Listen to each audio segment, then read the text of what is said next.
Hello एमर्स, एक बार पुनः हम लोग आ गए हैं अपने मेटल एंड नॉन मेटल के टॉपिक को आगे बढ़ाने के लिए। तो जैसा कि आप सभी लोग जानते हैं, हम लोग पढ़े मेटल एंड नॉन मेटल, और इसके पिछले लेक्चर में हम लोगों ने बड़े अच्छे से समझा था कि मेटल क्या होता है और नॉन मेटल क्या होता है, क्या इनकी बेसिक प्रॉपर्टीज़ हैं। आज हम इनके फिजिकल प्रॉपर्टी के बारे में बात करेंगे। तो फिजिकल प्रॉपर्टी मतलब क्या होता है कि जिसको हम देख के छू के, मतलब कोई पदार्थ है उसको हम छुए देखें और इस तरीके से हम उसके गुणों की व्याख्या कर पाए, छू के या देख के व्याख्या कर पाए, तो वो भौतिक गुणधर्म यानी फिजिकल प्रॉपर्टीज कहलाता है। ठीक है, मेनली हम सबसे पहले इन दोनों का फिजिकल प्रॉपर्टी देखेंगे, इसके बाद फिर केमिकल प्रॉपर्टी देखेंगे। तो चलिए सबसे पहले स्टार्ट करते हैं। तो पहले स्टार्ट करेंगे तभी सब खत्म होगा। तो फिजिकल प्रॉपर्टी में सबसे पहले हम ये देखेंगे भौतिक अवस्था। भौतिक अवस्था मतलब फिजिकल स्टेट, इंग्लिश में तो फिजिकल स्टेट बोलते हैं, लेकिन मतलब क्या होता है? मतलब ये कि ये जो मेटल है और नॉन मेटल है वो सॉलिड में होते हैं कि लिक्विड में होते हैं कि गैस में।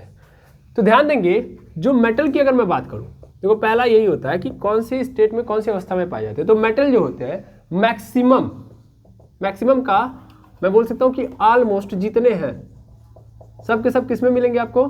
सॉलिड में मिलेंगे। सब के सब किस में मिलेंगे? सॉलिड में मिलेंगे। इस बात को ध्यान में रखिएगा कि सब के सब सॉलिड में मिलते हैं, यानी ठोस अवस्था में पाए जाते हैं। सिंगल एक इसका एलिमेंट है, एक ऐसा मेटल है जिसका नाम है Hg यानी पारा। वो किस अवस्था में पाया जाता है? लिक्विड यानी द्रव अवस्था में पाया जाता है। इसको मरकरी भी बोलते हैं, इसको ही हम लोग क्या बोलते हैं? मरकरी। ठीक है ना, तो मर्क्यूरी या मरकरी। ठीक है, ये किस अवस्था में पाया जाता है? द्रव।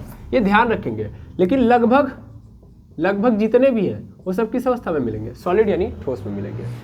गैसियस में इसमें कोई नहीं होता है। हाँ देखिए, सॉलिड में भी ऐसा भी होता है, कभी कभी आपको देखने के लिए मिलेगा कि कुछ ऐसे भी सॉलिड होंगे जो बहुत सॉफ्ट होंगे। जैसे आप आगे देखेंगे सोडियम और पोटेशियम, इनको आप चाकू से भी काट सकते हो, तो वो बहुत सॉफ्ट सॉलिड होते हैं, लेकिन होते तो सॉलिड ही है वो। ले देखिए, समझ पा रहे हैं ना? लेकिन एक केवल एक्सेप्शन है, और इसको एक्सेप्शन में याद रख लेंगे कि अपवाद है भैया, ये नहीं मानता है बात को। बाकी सब के सब ठोस में मिलेंगे, लेकिन पारा ही केवल और केवल क्या मिलेगा आपको? लिक्विड में। ऐसे नॉन मेटल की बात की जाए तो नॉन मेटल तो तीनों में मिलेंगे, सॉलिड में भी मिलेंगे, लिक्विड में भी मिलेंगे और गैस में मिलेंगे। यानी इनके अंदर तीनों वैरायटीज पाई जाती हैं, ठोस की भी, द्रव की भी और गैस की भी। ठीक है, अब ध्यान से समझिएगा, सॉलिड, लिक्विड और गैस में, लिक्विड में भी मात्र इसके में भी एक ही पाया जाता है और उसका नाम है ब्रोमीन। क्या नाम है? ब्रोमीन। ध्यान देंगे, ब्रोमीन, Br। ठीक है, तो Br यानी ब्रोमीन जो है सिर्फ और सिर्फ एक ऐसा अधातु, एक ऐसा नॉन मेटल है जो लिक्विड में होता है। तो ध्यान से देखा जाए तो पूरे अगर हम पेरियोडिक टेबल के अंदर देखें तो लिक्विड स्टेट में दो ही एलिमेंट नजर आएंगे, एक तो Hg और एक ब्रोमीन, है ना। बाकी सब के सब क्या होते हैं? गैसियस फॉर्म में होते हैं। जैसे यहाँ पे गैस के फॉर्म में देखा जाए तो आपको ऑक्सीजन भी गैसियस फॉर्म में मिलेगा, नाइट्रोजन भी गैसियस फॉर्म में मिलेगा। इनर्ट गैसेस जितनी की जितनी है वो सब के सब किस में मिलेंगी? गैस ही तो है, इनर्ट गैस। नमूने में गैस आ गया है या नोबल गैस बोलते हैं, जैसे कि हीलियम, नियान, आर्गन, क्रिप्टॉन, जेनान, रेडान, अग्निसान, ये सब के सब क्या है? गैस है। तो इनर्ट गैस मतलब अक्रिय गैसें, और अक्रिय गैसें नाम में ही गैस लेके आ गई, दैट मींस गैसियस फेज में होती हैं। ठीक है, बाकी सॉलिड के अंदर आप देखोगे तो सल्फर हो गया और फास्फोरस हो गया। सल्फर और फास्फोरस ये आपको किस फॉर्म में मिलेगा? सल्फर और फास्फोरस ये आपको हमेशा किस फॉर्म में मिलेंगे सर? सॉलिड फॉर्म में मिलेंगे। इनके पाउडर आते हैं, है ना, आप देखे होंगे सल्फर का पाउडर, फास्फोरस का पाउडर देखे होंगे। तो ये सब पाउडर के फॉर्म में आपको देखने के लिए मिलेंगे। अरे आप सिंपली इसको ऐसे भी समझ सकते हो कि जैसे आप देखते होंगे खेतों के अंदर दवाइयाँ वगैरह छिड़कनी होती है तो इसमें जिंक का भी आता है। देखिए जिंक इसमें पाउडर फॉर्म में होता है। जिंक क्या है? It is a metal. तो वो किस फॉर्म में मिलेगा आपको? पाउडर फॉर्म में मिलेगा, आगे देखेंगे हम लोग।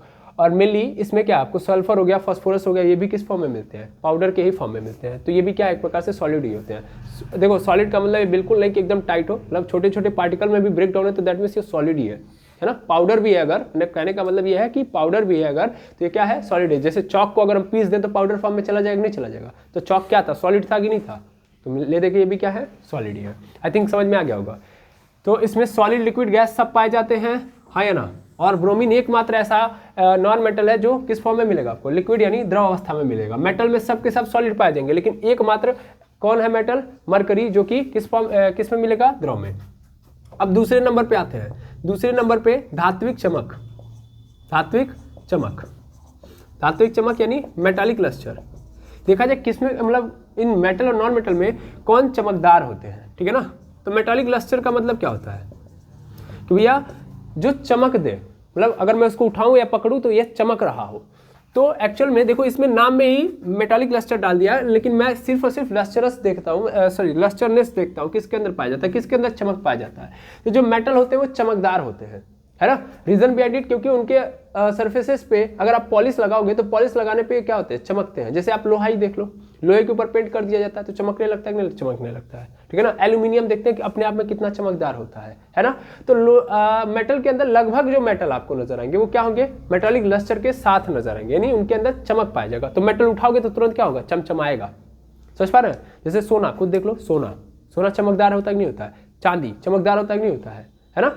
तो इन सब का हम आभूषण भी बनाते हैं क्योंकि इनके पास चमक पाई जाती है। अच्छा ही बताओ, हम सोना और चांदी पहनते हैं, अगर उनके पास चमक ही नहीं पाई जाती, चमकदार नहीं होते, अट्रैक्टिव नहीं होते, तो उनका आभूषण बनाया जाता, ज्वेलरी बनाई जाती नहीं।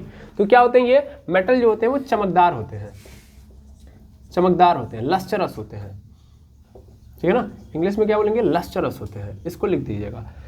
उसके बाद नॉन मेटल की बात की जाए तो नॉन मेटल नॉन लस्टरस होते हैं, चमकते नहीं है, ये डल सरफेस होती है इनकी। कैसी होती है, मुरझाई हुई। कैसी सरफेस होती है, मुरझाई हुई। इनको देखेंगे तो आप चमक नहीं पैदा होगी इनके अंदर। इसी में से आप याद रखिएगा, इसी में से दो चीजें बार बार आएंगी। कार्बन जानते हैं ना, तो कार्बन के दो एलोट्रॉप होते हैं। एलोट्रॉप जानते हैं किसको बोलते हैं, अपरूप। क्या होता है, अपरूप। अपरूप मतलब जिसकी फिजिकल प्रॉपर्टी अलग अलग हो लेकिन केमिकल प्रॉपर्टी क्या हो, सेम हो। यानी मेनली कार्बन से ही बने हुए हैं, कार्बन से ही बने हुए हैं। एक है ग्रेफाइट और दूसरा है डायमंड यानी हीरा। तो ग्रेफाइट और डायमंड याद रखेंगे, ग्रेफाइट और डायमंड, इनकी बातें बार बार की जाएंगी।